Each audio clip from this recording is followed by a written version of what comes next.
This video is brought to you by Squarespace. Welcome back once again, everyone. We are going to look at some viewer mail submissions today, which are pretty dang awesome. I have to say, real quick, I do want to remind you guys, I have one more zine course this year that I'm teaching. This one is going to be in September. So what do we do in a zine course? You might be asking. Well, this is basically a workshop for people who want to get into publishing. And so if you've never put together a zine or even a photo book before, this is a really good opportunity to do it. We have a lot of fun. So this is an online workshop. We meet every week on Zoom, and this goes over the course of a month. And then the really cool part is week 3. You're going to be doing a project as we go along. In week 3, we break into small groups. So there'll be just 2 or 3 of us online. We'll get on a Zoom call, and we're all going to share our work. This is a great time to get critique from me, as well as other people. If you're interested, this one starts in September of 2026, and I will drop a link in the description below this video. We would love to see you there. So let's go ahead and get to some inspiring work today. So first up is this beautiful book. This comes to us from Ric Savid. This is called Portraits from My Darkroom. It's a very ambitious project, and it's really impressive. He has a photographer's statement in his book, which reads, "I am an analog photographer. It is about the process. I find the focus and the concentration required in the solitude of the darkroom to be meditative. When a human being appears in the developer tray, it is a warm and private moment. My first darkroom in 1982 in our 1-bedroom apartment in Queens, New York, was a science experiment. My 1-year-old daughter's image slowly appearing on paper hooked me. Years of failures in the darkroom followed. I learned to see light and shadow, how a camera lens interprets this abstract black and white medium into film. I shoot close to people. When they allow me to come into their space, they are being vulnerable and trusting. The portrait becomes a collaboration. They take up enough space in the viewfinder so that I can grasp a statement of their being. I become intensely attuned to their nonverbal. I sense what they are feeling inside. My emotions find a voice in the facial expressions, gestures, and movements of others. Intuition presses the shutter. This gut-level method of working has resulted in a revelation of my own character. The work in the end is self-portraiture. When I try to make a conceptual portrait of someone, I usually fail. The better photographs find me. It is a fortuitous process, and I can only be present with the camera, living in the moment, attentive to my surroundings and to the light." Rick, I want to say thank you for sending this in. You have some outstanding work in here. I really like the way you handle portraits. Nothing is very set up. They're not headshots. They're all environmental in a sense, but they're not over art directed. And they're not environmental in the same way like maybe Arnold Newman would be, but they're really natural feeling. And I think you've done a beautiful job with this work. And I also want to note something you made in your artist statement that really resonates with me. And I think this is a big learning point for any photographer who's watching this. And I think you absolutely nailed it. You say in here, "When I try to make a conceptual portrait of someone, I usually fail. The better photographs find me." And I don't think there's anything more true than that. I think within my own discovery of photography over the years, you practice and you do all this work to try to prepare yourself to when these moments arise.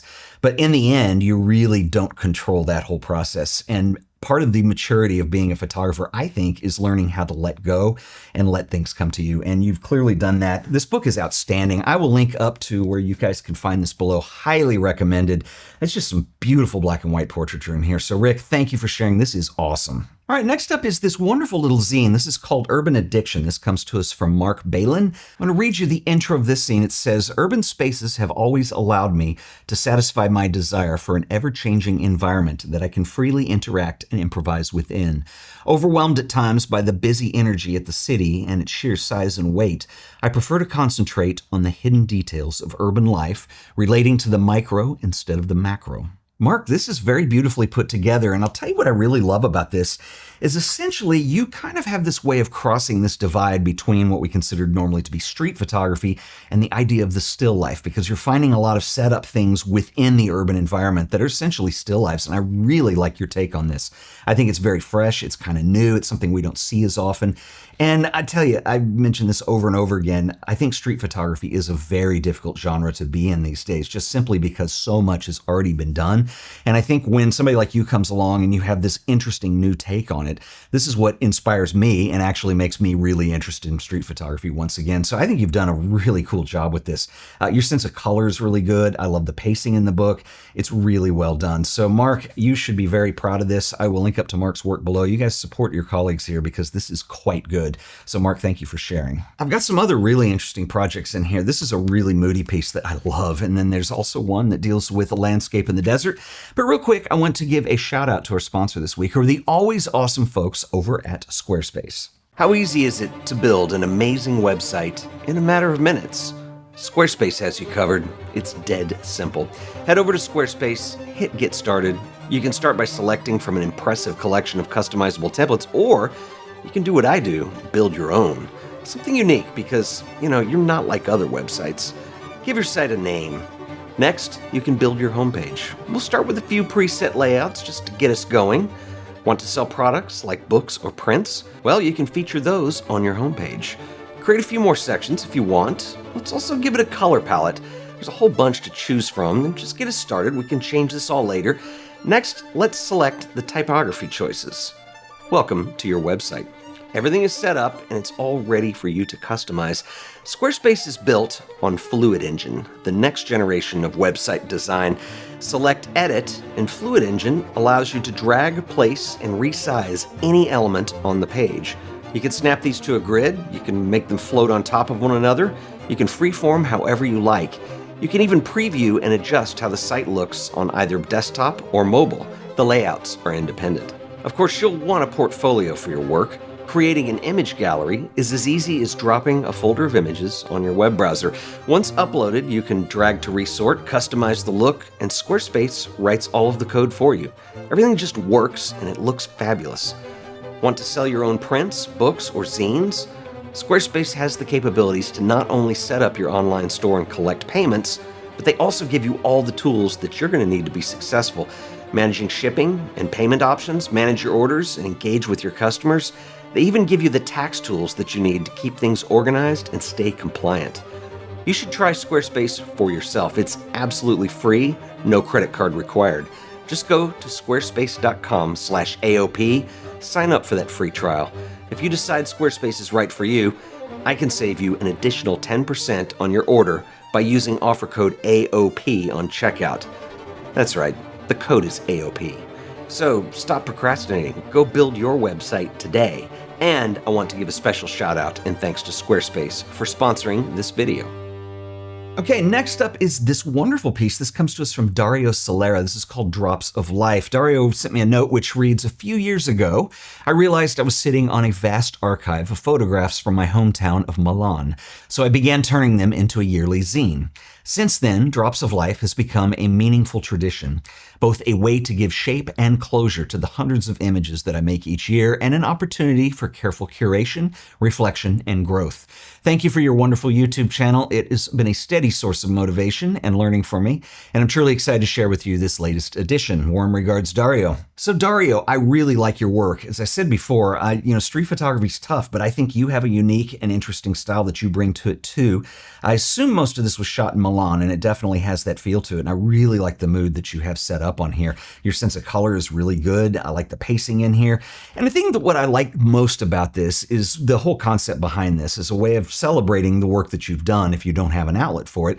And I think doing something in print like this rather than just sharing it on Instagram is really kind of a nice way of formalizing it. I'm not saying don't do the Instagram thing, but I'm just saying, do a printed piece. This is really cool. I think this is something that a lot of photographers could benefit from.